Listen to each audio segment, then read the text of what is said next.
কেমনটা সাপোজ এক পিক হয়ে গেছে তাহলে আমার এক্সেন্ট্রিক কেবল পজিশন কি আছে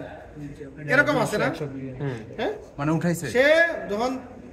আরেক পিক হবে এমন হবে এরকম হবে তিন নম্বর এরকম হবে না কে এটা এক্সেন্ট্রিক কেবল এরকম হইলে তখন এটা এই লিভারটা এরকম হবে না টপ উপরে হবে না এন উপরে হইলে কি হয় আমরা এর সাথে দেখি ওদিকে খেয়াল করি এটা উপরে উঠবে ঢাকাটা উপরে উঠে যাবে কি হচ্ছে ঢাকাটা উপরে হবে তো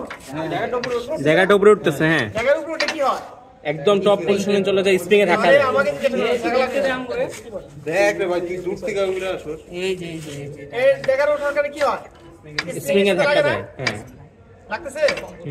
স্প্রিং এর সাথে লাগবে বলতে স্প্রিং এর সাথে যে মেটাল পার্টটা দেওয়া আছে স্প্রিং এই যেখানে এবার মধ্যে দেখতে পারবে স্প্রিং এর কিভাবে ধাক্কা দেয় ভাই এটাই স্প্রিং সরাসরি ধাক্কা দেয় না মেটাল পার্ট এই ড্যাগারের সাথে একটা ব্যাটারি ফিল লাগে এটা কি স্প্রিং না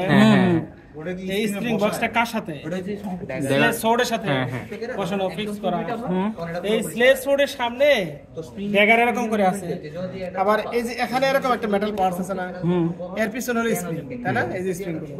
এই ড্যাগারটা আমি যখন এই যে লিভারটা উপরে উঠাচ্ছি ড্যাগারটা উপরে উঠতেছে ড্যাগারটা এরকম থাকে এরকম হয় তখন এরকম আসে তখন বিট আপ হয় যখন এই ড্যাগারটা কাকে কি করে স্প্রিং এর সাথে এই যে মেটাল পার্টটাকে ধাক্কা দেয় না হ্যাঁ ধাক্কা দেয় তো ধাক্কা দেওয়ার কারণে পটেনশিয়াল এনার্জি জমা হবে গেইন হয় না পরবর্তী থার্ড বিট আপের সময় এটাকে ছেড়ে দেয় শেষ ওই পটেনশিয়াল এনার্জির কারণে এটা বিট আপ হয়ে যায় ছেড়ে বলতে কিভাবে ছেড়ে পড়ে যায় নিচে পড়ে যায় এসেন্টিক থার্ড বিট আপে যায় আমরা নিচে চলে নিচে পড়ে যায় না একবার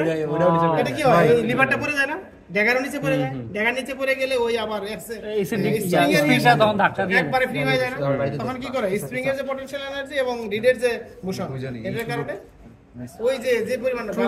ট্রু বিট আপটা হয় ভাই আর বেশি কিছু বলা একটু বলি আমি মিস করছি সেটা হচ্ছে ওই যে প্লেটটা আছে ওটা কিভাবে স্প্রিং এ ধাক্কা দেয় এই স্প্রিং এর সাথে দূরে একটা এই যে স্প্রিং গুলো কার সাথে বসানো ওই যে একটা লোহার সাথে বসানো না এই লোহাটা সবগুলা কি সামনে প্লেটের সাথে বসানো না হ্যাঁ এই যে লোহাটা কই দেখো এই লাঠিটা কই ওই যে লাঠি এর বেহসেন দেখিস এই কি বলেন এই বাসে দেখ এই দুটো স্প্রিং হ্যাঁ হ্যাঁ এই স্প্রিংটা কি এরকম একটা এখানে হ্যাঁ হ্যাঁ মেটাল পার্টস লোহা হ্যাঁ এই লোহাটা আবার এই যে একটা আরেকটা এসে একটা হ্যাঁ এর সামনে মেটালের ওই যে পাতটা আচ্ছা তাহলে মেটালের পাতটাকে ধাক্কা দিলে এটা সে কি করবে স্প্রিং একটা ধাক্কা দিবে মেটালের পার্টটা কি উপরে উঠতেছে না মেটাল উপরে উঠতেছে না গ্রুপ উপরে ওটা ফিক্সড আমাদের ড্যাগারটা উপরে না ওর উপরে ড্যাগারটা উপরে উঠতেছে আচ্ছা ড্যাগারটা এরকম করে ড্যাগারটা সামনে পিছনে যাচ্ছে ওই এর সাথে সোর্ডের সাথে হ্যাঁ এই ড্যাগারটা এরকম করলে যখন উপরে যায় থার্ড পিকের সময় তখন কি করতেছে মানে সেকেন্ড পিকের শেষের দিকে এই ড্যাগারটা উপরে যে এই স্প্রিং এর মেটাল যে পার্ট আছে ধাক্কা দেবে ওটাকে ধাক্কা দেয় না ধাক্কা দিলে স্প্রিংটা সংকুচিত হয় না মানে পটেনশিয়াল এনার্জি গেইন হয় যখন এক্সেন্ট্রিককে আমরা ঘুরে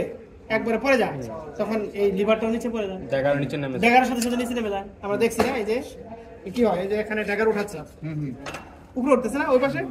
ওই যে ড্যাগার উপরে উঠছে এই যে দেখো ড্যাগার উঠতেছে ড্যাগার উপরে উঠতেছে ড্যাগার উপরে দেখা উপরে পাতটার সাথে লাগতেছে না পাতটার সাথে লাগছে এখন রিড যদি সামনে যায় তো মুভ করে না দেখা আরে বাইরে রিড সামনে আসবে না তখন আচ্ছা রিড তো সামনে গেছে রিড যায় না তো রিড তো বিটাপের সময় সামনে যাবে রিড এই পাশে আসবে স্প্রিংটা লোড হবে এটা পিছে যাবে স্প্রিংটা লোড হবে আর কি পটেনশিয়াল এনার্জি এখন এটা যখন এরকম করে পড়ে যাবে ড্যাগারটা উপরে গেল সাথে সাথে ড্যাগার পড়লে কি হচ্ছে তখন এটা স্পিড পটেনশিয়াল এনার্জির কারণে স্প্রিং এর কানেকশন আছে না নাই কোনো কিছুই নাই স্প্রিং এর পটেনশিয়াল এনার্জি এবং রিডের যে ফোর্স হ্যাঁ দুটো মিলে বিট আপ করে দিবে থার্ড বিট আপ করতেছে যেটাকে আমরা 2 বিট আপ বিট আপ করে ওই সে আর বলতে পারবো